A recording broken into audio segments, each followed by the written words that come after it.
Welcome back to Turn Down for What, your source for EV news and updates. Like and subscribe for more content like this episode. Let's dive on in.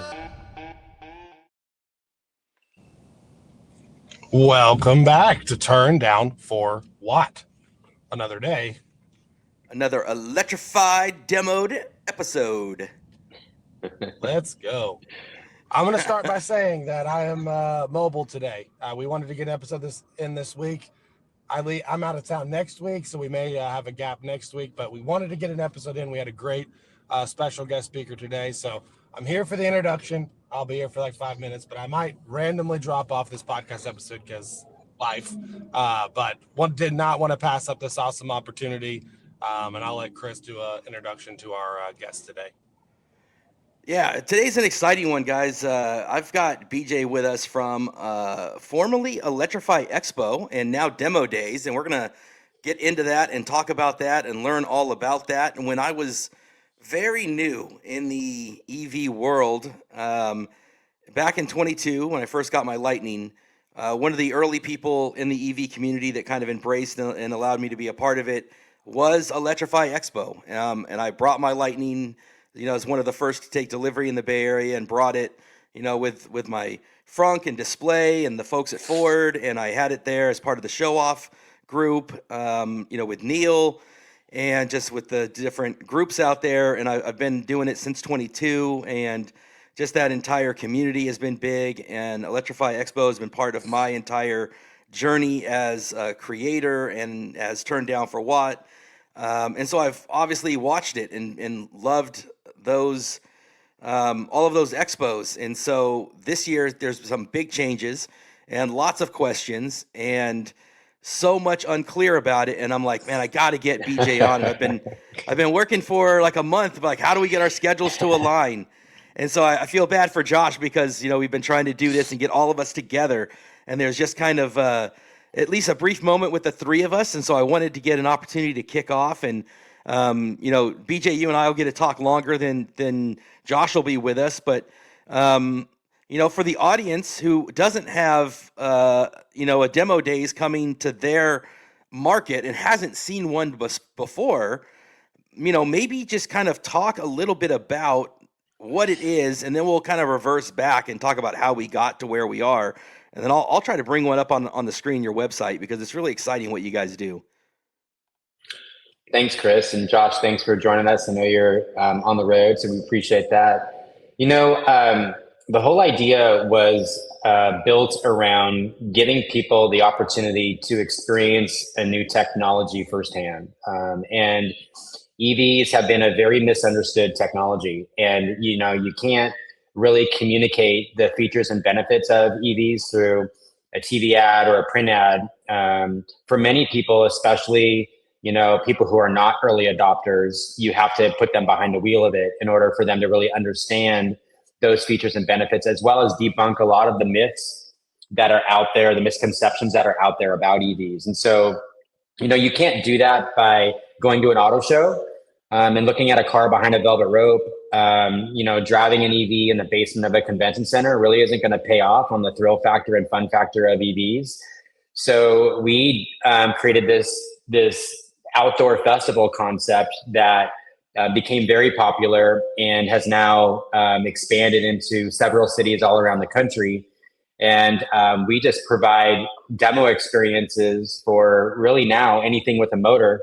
And it really gives people the opportunity to experience these cars the way that they need to be experienced, but also do it in a setting where there's not a lot of sales pressure. They experience these vehicles at their own pace. And there's an entire educational journey around why EVs could be a great fit for their life. So that's the way that I describe it is, and even if you've never been to these events before, it still kind of helps paint the picture. These events are like South by Southwest blending with a CES, and it's a festival, but it's everything experiential, and it's a lot of tech and products that you can ride and drive. But it's all outdoor, open air, music, food. It's a really good vibe, and we're just really having a great time expanding the festival now into what we call demo days. Yeah, and I think that experiential piece is what is so key. And for me, the stuff that I got to see early and the things that I got to experience were pretty remarkable. This is, I think, a couple years back when the Ioniq 5N was first being shown there. I know I've seen so many cars for the first time there, but more than anything, it was being able to actually get behind the wheel. And so you guys have the test tracks out there trying to do justice to this thing. And you could see this was down at Alameda Point, and you'd be able to drive these. And there was even, like, Ford would have out there the Mustang where you could take it on the skid track and kind of take a ride in that. And is all of that going to kind of remain? Maybe what you're driving and the experience is different, but where there'll still be kind of this ride and drive experience as part of demo days that we're going to see? Yeah, Demo Days is just an expansion of Electrify Expo. It's the exact same festival format. It's not only the same experiences, but there are now more experiences.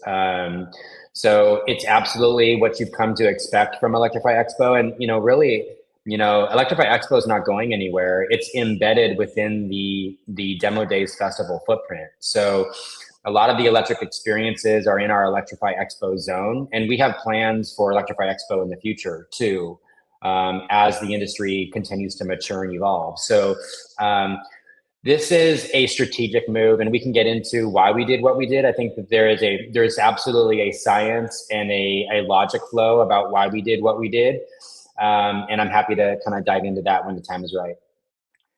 Yeah, I think let's talk about that, because we've all seen so much change from those first couple shows that I was able to attend in 22 and 23. There was so much about those, what I call the early days, which aren't that far away. And I think that's what's so informing to me, is that 22 and 23 for me, and I guess,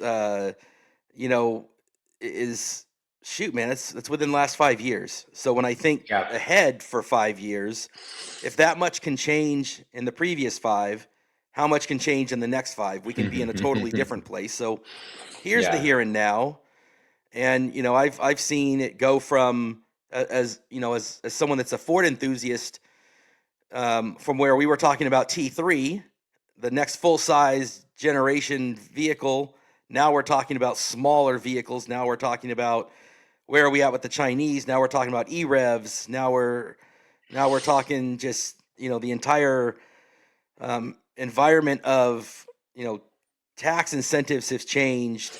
Everything about the market is so different.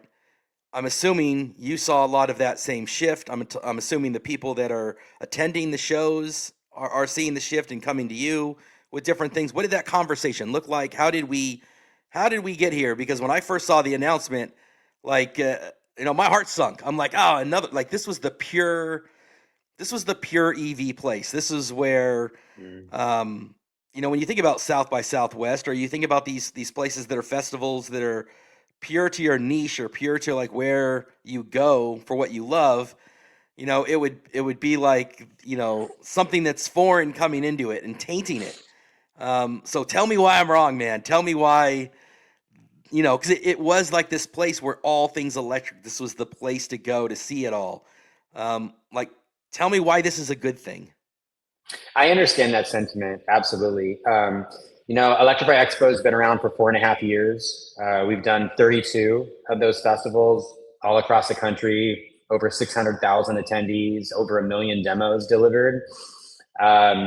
It's grown quickly, and it definitely disrupted the auto events industry and where money was being placed. We had an R, growing at a rate where we started to compete with large international auto shows, and I think that there's a space for auto shows and there's a space for us. I don't think that it needs to be one or the other, but I think you kind of hit it on the head. Like, you're an early adopter, and you have a kind of a motive driver in you around EVs that most early adopters have. And when we launched Electrify Expo, it was like, hey, there's nothing else like this for early adopters anywhere. where they can come see their favorite brands. They can come shop all their favorite brands in one place. And it wasn't just cars and trucks. It was, really the whole EV ecosystem and micromobility ecosystem, right? And so that works really well in the early adopter phase of if you look at the adoption curve of anything, right? Whether it be EVs or smartphones, it's very important that people realize that there is an S curve to overall adoption and getting to critical mass. And that all starts with early adopters. And Electrify Expo was a great festival for early adopters. The EV industry has evolved from early adopters, and it's evolving into the next phase on the S curve, which is called early majority. And early majority comes after early adopters. There's kind of a flattening, and then it goes up into early adopters, and there's much more volume in early adopters. But early adopters are a lot of fence sitters. They're a lot of mixed shoppers. They're not all in on EVs. They're still filled with a lot of misconceptions about EVs, and those are enough to go ahead and delay purchase. Where early adopters, they're all in on EVs. They're taking a chance on EVs. They're either doing this from a sustainability or more of an eco-conscious mindset decision. They may be more driven by technology. However you put it, they represent a small opportunity in an industry that has much more scale to it, which all the auto manufacturers want to reach. Like, none of the auto manufacturers are happy staying with only selling to early adopters. So once you get out of that early adopter phase and you run through it, like I believe that we have, over 4.5 years, I feel like we've seen the early adopters. And what we started to see in 2024 was a psychographic shift to our attendee. And the attendee started to change from early adopter to early majority. And that type of attendee was not talking shop about EVs. They weren't talking about kilowatts per hour. They were worried about range. They were worried about cost. They were worried about charging speed. And they weren't ready to be all in on EVs. And we just started to see a sliver of that. Part of that was absolutely driven by politics. The EV industry has been steered by politics for quite some time. And because the EV industry is steered by politics in this country, there's a little bit more there's a lot more volatility to how the industry matures. So this new wave of consumer, this early majority consumer, these people who are not all in on EVs, put yourself in their head for a second. There's a family of 4. There's a festival coming to town. It's all EVs, and they're not all in on EVs yet. Our role really at Demo Days is to continue to drive EV adoption. And that's not just among early adopters. We want to scale EV adoption to the next phase of buyers, which is the early majority. So what we saw in our data was that the early majority was not ready to spend $150 to bring their family to our festival for an all EV festival. So because they weren't all in on EVs yet, they weren't going to go all in to come to an all EV festival. So how do you get the early majority shopper to a festival where they can experience EVs and the transformation can begin to happen at a festival like ours? Well, you have to look at it a little bit differently. So that was the launch of the idea around Demo Days, is that Demo Days allows us to appeal to a broader total addressable market, not just of attendees, but also of exhibitors. But when we think about the attendees, that attendee who would say, hey, I'm not ready to go ahead and spend $150 to take my family to an all EV event, will spend $150 to bring their family to a Demo Days event. And what's going to happen when they come to a Demo Days event, Demo Days festival, is they're suddenly going to find themselves behind the wheel of an EV. And as soon as that happens, they're going to have their light bulb moment. And that's our role that we're playing in the EV industry, is helping the early majority get behind the wheel, because they're going to be hard pressed to get to a dealership. And when you put a festival like ours in front of them and they see things that they're used to seeing, like off-road courses for trucks, off-road courses for side-by-sides and UTVs, dirt bike courses, and basically anything with a motor, they're going to walk past some of these auto manufacturers and they're going to find themselves behind the wheel of an EV. And then that's where the transformation happens. So we really feel like Demo Days is playing a pivotal part in growing overall EV adoption amongst this important new wave of shoppers in the early majority phase. And that's kind of the science and the strategy behind it. So if you think about it, it's like we're not moving away from EVs. In fact, the first 4 automakers to sign up with us to come to Demo Days weren't the gas automakers. They were the pure EV automakers like Tesla and Lucid and others who understand that in order for them to scale their operations, they need to stop appealing to early adopters and appeal to the next wave of buyer coming in, which is the early majority buyer. So yeah, let's talk about some of that big OEM support, because you mentioned Tesla. I always see Tesla there. I always see Rivian there. They've always got their presence. R2, I assume, will be there.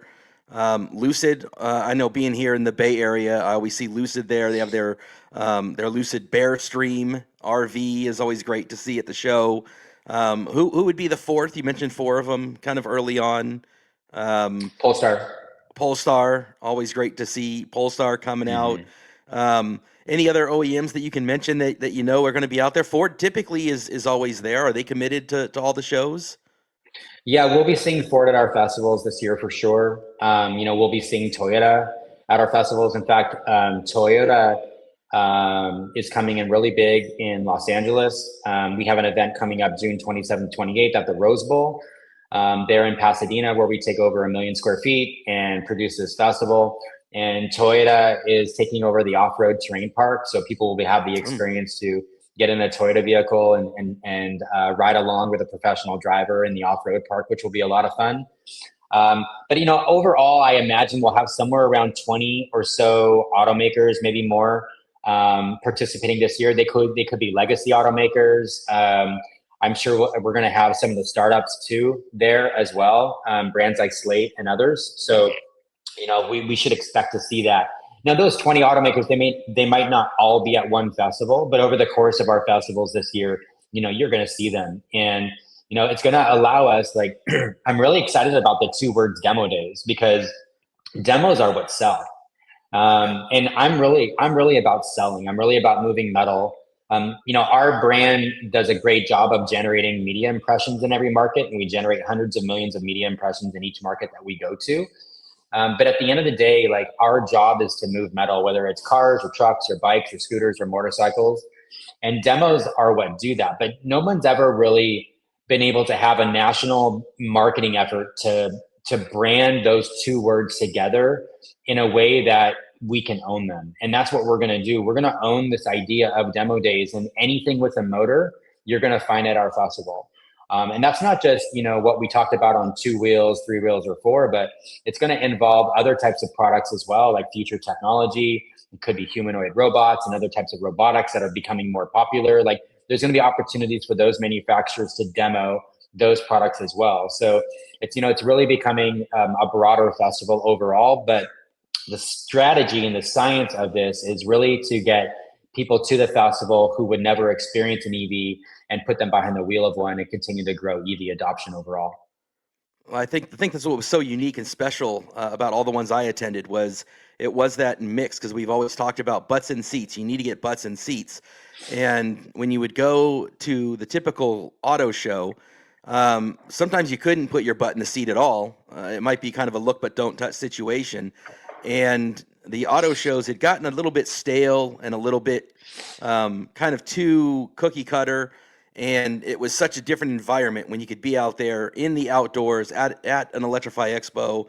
And what was also unique is it wasn't just industry, because you had the show off area and because you had such a great mix of OEMs and you had some locals because I assume, because I've only just been to the one here in the Bay Area, but you'd also have your local vendors and your local shops and your wraps and your local folks showing up. So you had your local businesses, your OEMs, you had your demo rides that you were in, you had your scooters, you had your skateboards, you had your e-bikes, you had your show off areas with local clubs and enthusiasts and real owners. They could tell you about the actual experience of what it was to every day drive these things in your community, in your commuting environment, whether that be the local traffic or the long commute out here to the Central Valley, Sacramento, what that was like. It was such a unique opportunity because you could, on the other hand, the other opposite extreme of the, the typical kind of car show might be, the dealer experience, where oftentimes walking in, more than the dealer does or the salesperson does. But here you're with real experts. You're with real people that live in these things every single day. And so you're talking to, the manufacturers, sometimes even engineers. I know a lot of time Ford will have their engineers out. You've got some people from Tesla, and you've got people, and again, I don't know how unique this is to the Bay Area because we're right in the heart of it. But, Lucid, we would also often, Corey was at the last one with Lucid, and you would see these, high level people out at Electrify Expo attending your shows. These weren't just like third party marketing people that they sent to your shows, man. These, I would see executives and some of the, real decision makers and the people that built these things at your shows. And so Yeah, it was it's such a great. unique If spot. you want to talk about product with people, like there's definitely people that can geek out there with you about product. And that is a great thing to be able to count on at these shows, at demo days, is that there are those types of people there. It's not just somebody with a microphone who's been trained on how to talk about the product, but once you uncover that script, there's no brains underneath that script, right? So yeah, you do get the opportunity to, in some cases, to talk to those people, which is great. And then there's a lot of enthusiasts that come to our show too. Like I see many people who they don't know each other and they met each other in line because they were both shopping for the same thing, but they're geeking out on product and they're sharing specs. It happens all the time. It's really great to see. It's kind of it's a natural thing that happens at these events. But I think that especially in a world of technology that we live in right now, where things are becoming more automated, it's easier to get information about things than it ever has been. AI is making things, just everything's at the tip of our fingers now. But when it comes to experiencing new tech or a new product, like there's only so much that you can read that translates in a way that is going to get to your wallet. It typically, in cases like cars and trucks or motorcycles or bikes or these types of products that have a motor in them, you need to experience them. So these types of experiences become very important in just making the business work for these automakers. And we're definitely supporting the automakers. If you think about the automakers, there's 3 tiers to them. So the corporate headquarters is tier 1, and then a lot of these automakers, they'll have regional business offices around the country that control the marketing, sales, and operations efforts of the manufacturers in those regions. And then the 3rd tier is the dealership side. And for tier 2 and tier 3, like our show is very important because there are spikes that happen in sales when we come into market. And we've changed like what we've done with this switch over to demo days, because we see it in LA. Like our LA event, that's our first event for demo days, is trending to be our biggest event ever in our 4.5-year history, after expanding Electrify Expo into demo days. So obviously the appeal of what we're doing is massive and is bigger. And I think that that's just going to bode very well for the automakers that are bringing their EVs, as well as the motorcycle makers that are bringing their electric products, because people are going to find themselves curious and they're going to get behind the wheel of those products and things are going to change. Mindsets are going to be shifted. So we're really excited about it. Yeah, I know, for me, it was like you were saying, it was a great spot, to meet folks in the community. This was, kind of my setup here a couple years back, and this was in the show off area. And this was always great because you'd have all the different people from the different clubs, the different Tesla folks that were out and around, and then you had Sophie and I from the Ford clubs there. And this is where people would get to walk through and really talk to the people that were driving these every day, and you would get to meet people that you had only really interacted with sometimes online, and people would stop by. And here we were showing off Starlink and just different kind of people would have. There's the Cybertruck was back there, you had Rivian Club right there behind that. And I thought that was a big deal too, that people could kind of see that aspect of it, not just kind of the OEM aspect, but then what did people do with their vehicles. You would see people upfit their Cybertrucks, upfit their Rivians, how they have, camper things on there, how they would customize it, how they would wrap it. And then you could kind of see not just what it was like to drive it, not just what it was like that the OEMs would present it with, but then how could I make it mine? How could I use it not just to commute to work, but how could I use it for my adventure lifestyle? How could I put my bike rack on it, my pop-up tent? I think I saw it was Lightship we've had there, Pebble. Oh, yeah. You could see those trailers. There's so much there, and so I'm looking forward to seeing all of that, and then the more that kind of goes along with it. And I think it's going to be really interesting. And talk about. It will be, yeah. You had mentioned that when you went to those first four, those OEMs, the first four that kind of signed up were electric people. So that kind of tells me that the onus for change came from you, that it wasn't the OEMs coming to you and asking for the change. Is that fair? Where did the pivot come from? Like, what was the moment that said, data. hey, we're gonna, okay, yeah, talk about that. The data. Yeah, I mean, we had exit sampling data, we had box office data, and all of that data was pointing to the need to appeal to the early majority wave of shoppers coming in, and the early adopters had come through. What was next? And we didn't want to stay a festival that was just selling to early adopters and preaching to the choir for year over year. We want to continue to expand and scale the festival overall. And so it was not taken lightly. Obviously, there's been a lot of brand equity built into the Electrify Expo brand that we're still protecting, and we still have plans for, as I mentioned. But it wasn't something that I did have a few conversations, yes, with automakers, some of the big automakers, about what we were doing, and they had the same data that we did. And so it was just kind of reinforcement that this was needed. I think the only pause was it's more of a business decision and how it impacts how we sell. Because a lot of times when you're selling into these automakers, they have EV departments, and then as soon as you open up the festival to a broader category of vehicles, it changes how these events get funded, right? So there's a little bit of that shift happening, which we knew would happen. But overall, I think that it was just came from the data. Like, the data just showed us that we needed to make this pivot. The other thing is that Demo Days does is it begins to go head to head with the traditional auto show. Obviously, we're a much more expanded version of a traditional auto show. You're not going to see the types of same experiences at our event. We're not stuck under a stale roof inside the walls of a convention center, which kind of suck out any energy that you want to create. We're not forcing our vehicles to be experienced in the basement of the convention centers and navigate around pillars, or putting them on congested city downtown streets. Like, that's not the same. But in terms of what types of vehicles at our events, like, we're not an EV only event any longer. At Electrify Expo, you had hybrids, plugins, and electric, but you didn't have any all gas vehicles or ICE vehicles, right? So now at Demo Days, you do have that. So it is much more of a competitor to the traditional auto show. But when we did the data, this is why I think it's important. When we looked at the data, only 20% or so, a little bit more than 20% of our audience actually goes to auto shows.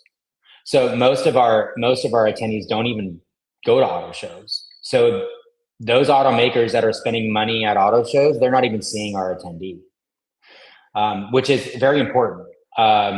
we have to get people to experience these products, and if they're not going to go to an auto show, where are they going to go? And I think that, like, for your generation and people that are in that 25 to 45 or 25 to 49 year old generations, like, this sort of festival format is very appealing, and it's a great family event.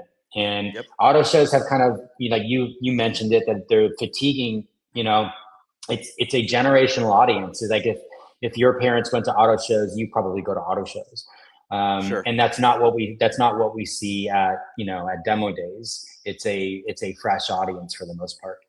Yeah, and I think you nailed it really when you're talking about the family part of it, because this is a great kind of part of your website where you talk about the e-bikes and the kids zones, and this area here. There are so many family aspects to this where it really is a day out, and you can go out there, and there is the food trucks, and there are the areas here where you can really be immersive in this.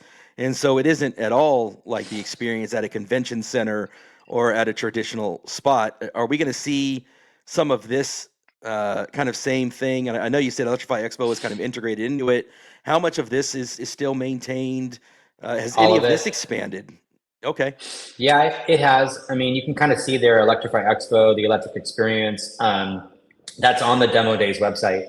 So yeah, people will still be able to experience all the electric bikes, both high speed and class 1. We also have dirt bikes now. So we have dirt bike courses, I should say. So there's literally off-road courses that we're building for dirt bikes. So people who ride can bring their helmet, they can come to the event. Wow. And they can come jump on a Suron or an E-Ride Pro, and they can ride that in the dirt. Or it could be a product from one of the legacy power sports manufacturers. So I think that the sounds of demo days are going to be different than the sounds of Electrify Expo, for sure, because you miss BRAP at Electrify Expo. Like, you just don't hear it because it's not there. And now, you will hear that, which will be a little bit different for people who are used to our shows and not hearing that. But look, at the end of the day, like, I've always been very clear about Electrify Expo. Electrify Expo wasn't here to tell people to go electric. It was never created to tell people to go to electric. It was created to give people an experience with an EV to see if it's right for them. And demo days is the exact same thing. It's going to be there, and if it's right for people, great. There's plenty of amazing products out there that you can choose to go electric on. Like, you don't have to be in an ICE product.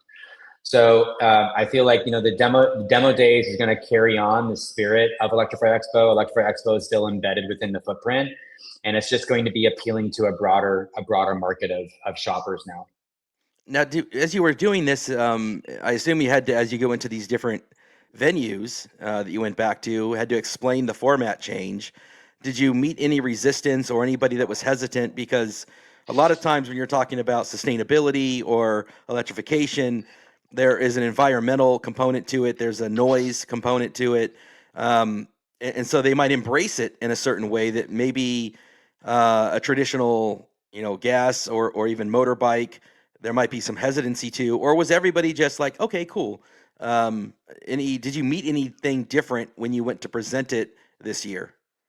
No resistance. Our festivals are still fairly mild. You know what I mean? Like, outside of Ford coming in with a thrill zone and creating some noise with some tire screeching, there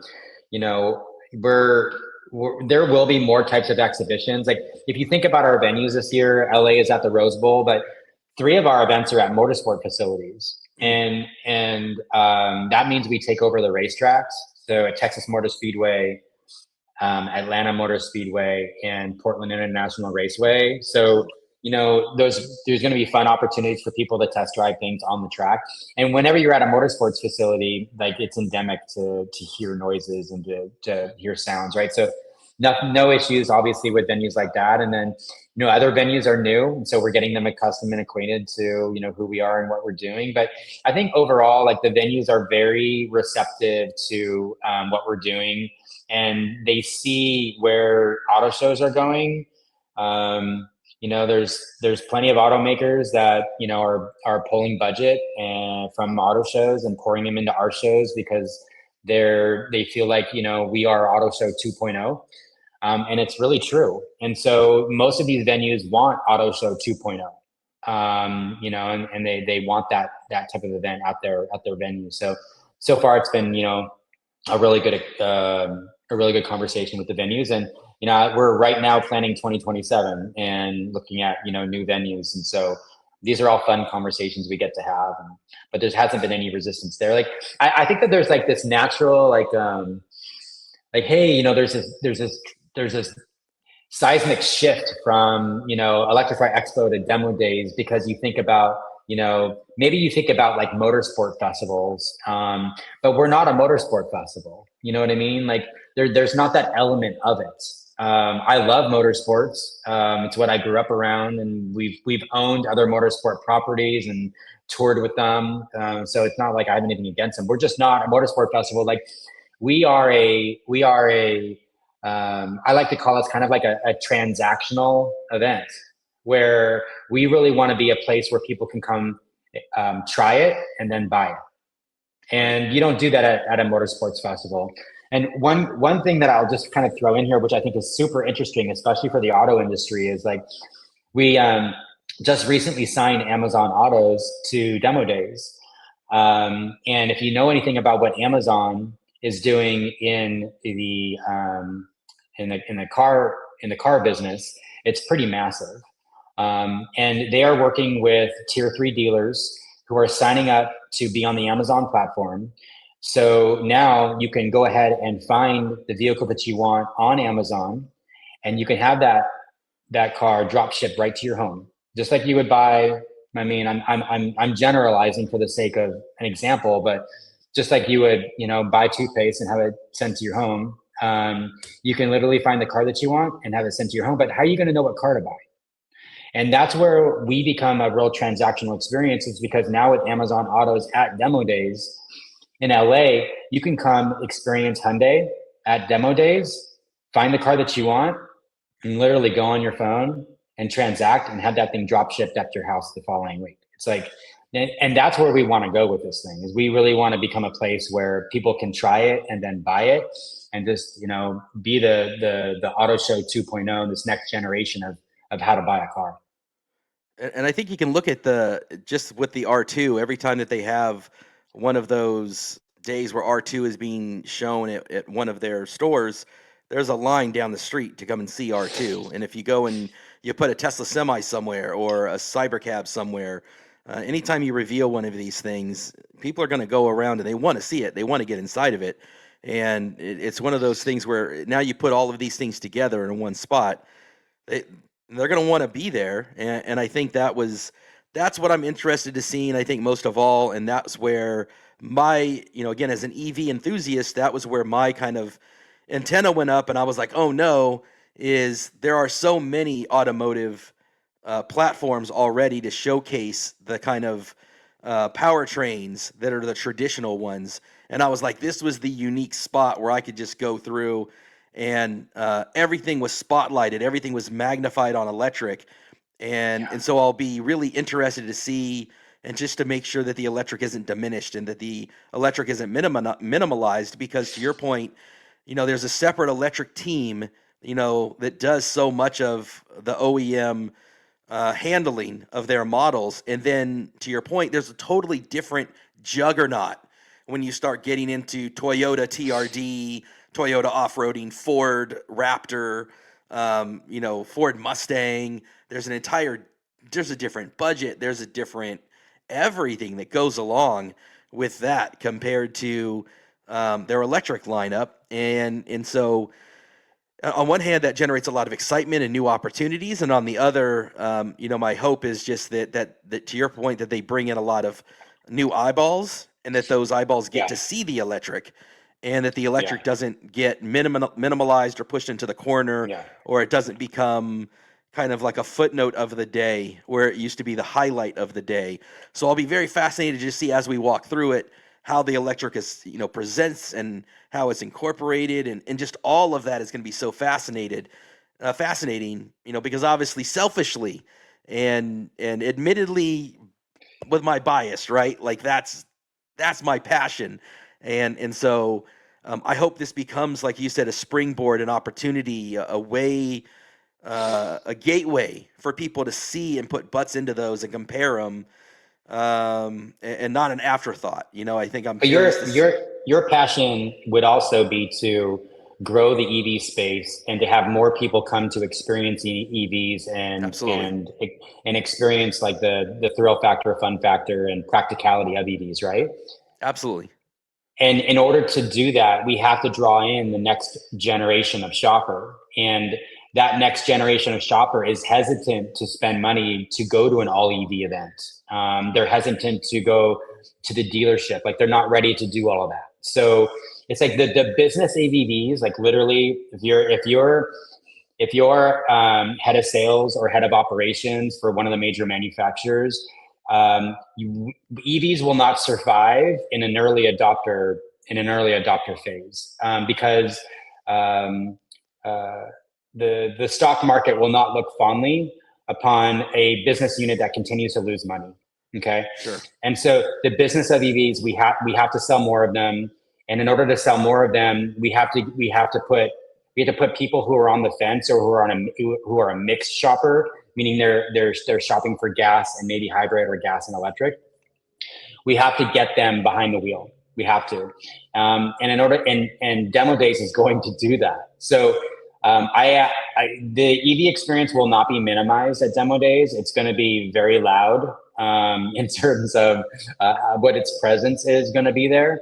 And at the same time, we're going to be pulling a lot of people in who are mixed shoppers, and they're going to be finding themselves behind the wheel of an EV. And we're going to move the EV movement, and we're going to be selling more EVs because of this shift to Demo Days or this expansion to Demo Days. So really important part of this. And look, all the automakers see the same thing. They all know that they need to sell more EVs, and they can't just keep appealing to this kind of narrow early adopter base. We have to expand it. And I think that the auto manufacturer support we have so far is just going to continue, especially as we go into 2027. And I think everyone's going to see that this was a really smart idea. Talk a little bit. You talked about the different venues and the different OEM support. Talk a little bit about your original plan was to open up in Denver, and Denver has always been traditionally a big market for electrification and EVs. They have some of the biggest incentives for going electric. Seems like a natural fit with some of these brands, especially Rivian and R2 and some of the stuff that would be highlighted for a Demo Days festival. Kind of what happened with Denver? Can you talk a little bit about that and that audience that was out there? Yeah, well, Denver is a great market, and there's a great venue out there that we like to work with. All the data coming out of Denver. We love to be in Denver, not just for EVs and for car sales overall, but the power sports market in Denver is on fire. And so since we have a pretty strong power sports focus now, we really wanted to be in Denver.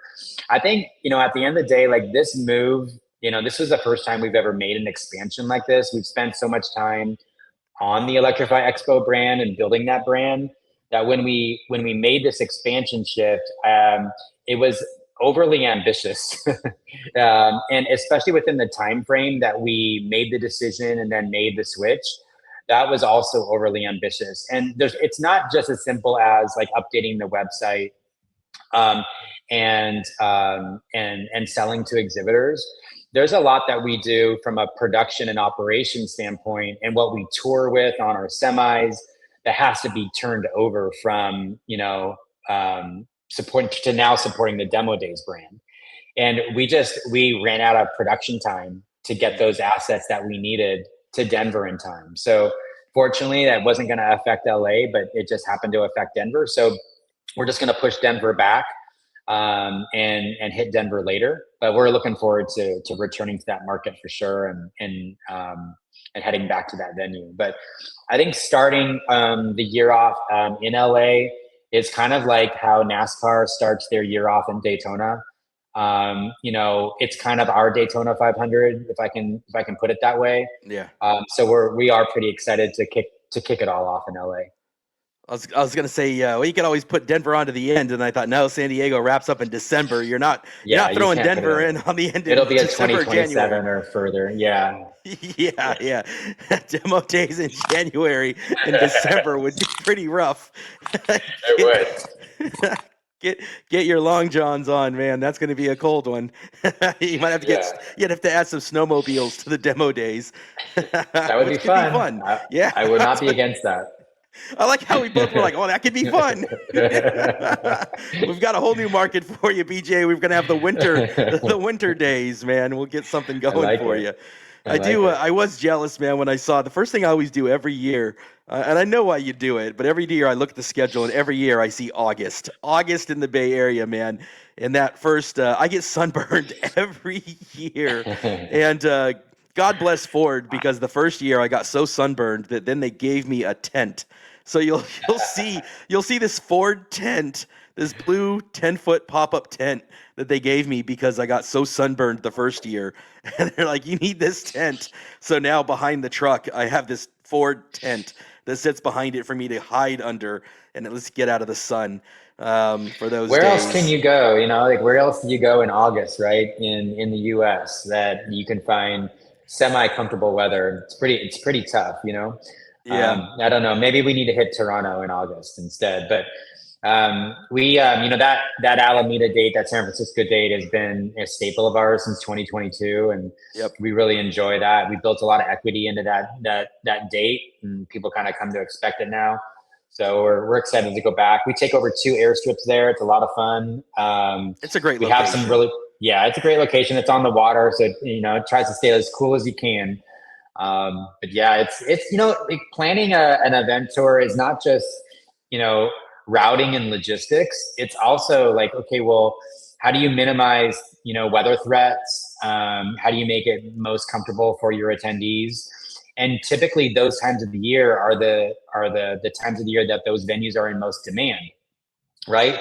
So it's, you know, finding the right venues and the right times for sure. And I'm sure there'll be some switches. Like I don't love that our LA event is in June. I think that there's plenty of times you can go to California and get better weather, and you could be, you know, in another market in June that that you couldn't get to in March or November. So there's still tweaks to be done, but I absolutely see demo days expanding into many more markets a lot faster than what Electrify Expo could do. So we're really excited about it.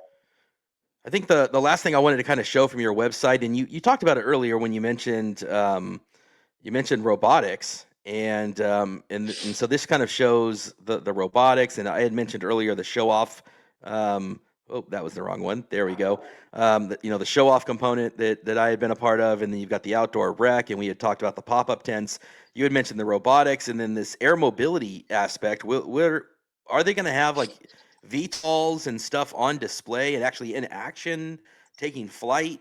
And our robotics going to be like interactive and there and in motion? All that's going to be those would be new things I hadn't seen before. What's that kind of look like? Yeah, yes, to answer your question. I mean, last year we had that pivotal flying car at, I think, almost all of our events last year. We're definitely exploring opportunities to do demos with eVTOLs, or at least be able to demo the technology for people to watch. And then, you know, Tesla's been bringing Optimus to our events for a couple years now in a row. They're bringing Optimus back, and as you know, there's been a lot of development in Optimus as it starts to actually go into production. So you will start to see Optimus interacting and performing tasks, as well as other humanoid robots as well, and other types of robotics overall that people are now using to, you know, do tasks around the home or outside the home. So those are all going to be demo experiences that are built out. You know, that'll happen over time and probably throughout the year as we continue to kind of lean into that space. I see that space growing quite a bit at our show. Humanoids are still a very misunderstood technology, similar to how EVs are and still are. You know, people who are not early adopters of humanoids have a lot of issues and concerns around humanoid robotics, and a lot of understood skepticism around bringing in a humanoid into their home and what that could mean. And if it goes AWOL, it doesn't go AWOL. You know what I mean? Like there is a lot of that. So I think we'll find ourselves in a very similar situation like we were in 2021, where, you know, we'll have early adopters of humanoids and flying cars, people that are into that future tech, attending our shows to see, you know, robots from various manufacturers. So I'm really excited about that. We really envision like a showcase or an area dedicated to those zones where demos can take place. You know, once we start flying things in the sky, depending on what the ceiling is, we get reclassified as a different type of show, which creates its own sorts of layers and nuances that we have to be sensitive to. So we're working through all those logistics as well as we, you know, tackle doing those types of air demos. Yeah, that's the kind of stuff I love hearing about. Just the little things that people don't think about. You know, what's it like when you're adding these layers to it, these components, working with the FAA, all of those type of things all kind of come into play when you're putting on, you know, a festival like this. That's great insight. Yeah. So what I'll do here, BJ, is we'll put the link to the Demo Days Festival both into the description for folks so they can check out where the locations are coming to them and the dates, and they can get their tickets. I know that I saw 25% off is going on right now, so we want to make sure they get in on that. Los Angeles will be the kickoff location. Anything else you want to add as we wrap up, and any other insight or things you want to highlight? No, I think you did a good job. I think you did a good job of just, you know, allowing us to talk a little bit more about the science and the strategy behind the expansion. And I think, you know, really, like a lot of things, you just need to experience it to get it. I think that's how people are going to have to feel. The Electrify Expo loyalists are going to have to come to demo days and understand that there is still absolutely a high intent focus on selling EVs and on educating people about EVs, you know? So you're going to still see that at demo days. It's just going to be an opportunity for us to appeal to more people and to, you know, get people behind the wheel to experience EVs too. So we're looking forward to it. I think that the first year doing anything is typically, you know, the year that has the most wrinkles that need to be ironed out. So that's what we'll experience this year. And as we go into 2027 and build, I think that's going to be a real pivotal moment for our company as we expand. And the Demo Days brand has shown that we've done 7 of these festivals this year. They were more well attended than any festivals in the past. We're still moving a lot of EVs, and then that's going to kind of set us up for, you know, really strong success in 27 and forward. I appreciate everything you've done for the community, everything you've done for me personally and here in the Bay Area. It's been amazing. I'm looking forward to seeing these first, you know, videos and shots out of Los Angeles, and I know I'll see you come August here in the Bay Area. Hopefully it's a bit mild side for my pale skin. If not, I'll have my tent going. And man, it's just, as always, been such a privilege and pleasure, and I appreciate you coming on the show and kind of just answering the questions, because I know I've had them. A lot of people have had them, and it's just such a delight to kind of talk about this stuff and really get to see what the vision is. And I'm excited for what's to come, man. Real pleasure, BJ. Thank you, Chris. Good talking to you as always. Looking forward to seeing you out in Alameda later in the year. Great times, guys. That's going to wrap it up for another Turn Down for What episode. Josh is going to join us again in a couple weeks. We're going to take next week off. He's got some big travel ahead. If I manage to grab somebody to join us for a podcast next week, maybe I'll sneak something in. If you guys have any ideas or any topics you guys want to hear for next week on maybe a special odd episode, let me know and I'll throw something together. Feel free to leave that in the comments. As usual, if you guys hype this episode up, it helps us be seen by others. Share it around the community. These kind of conversations are what help our channel grow. So we appreciate you being a part of it, and we will see you on the next one, guys. Take it easy, and we'll talk to you later. Thanks for tuning in to Turn Down for What. Make sure you're subscribed with your notifications on to tune in to more EV news and updates. See you next time.